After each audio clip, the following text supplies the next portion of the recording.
basi muone haya Allah, fastahmin Allah, muone haya Allah, walau fi hadha ash-shahr Ramadhan, walau katika huu mwezi, katika Ramadhani.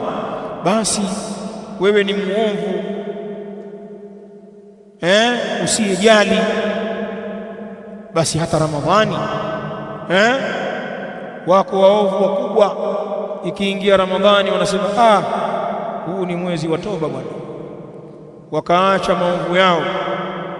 Kama ni mlevi akaacha ulevi, kama ni mzinifu akakifukuza kimada chake, hebu niondokee hapa nifunge mwezi wa toba, usiniletee laana hapa.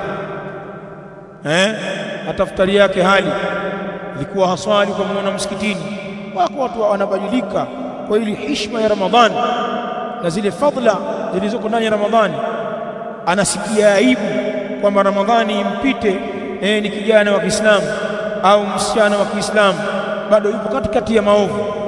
Lakini kuna wengine wala hawajali, ndani ya Ramadhani anafanya shughuli. Sasa kibaya zaidi akawa mtu kama huyo washari kafunga.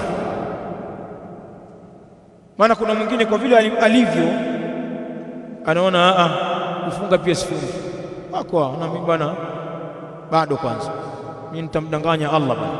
Sio kama jambo zuri hilo, lakini pia anajijua afungi. Yuko mtu anafunga alafu anayafanya haya ndio maajabu makubwa.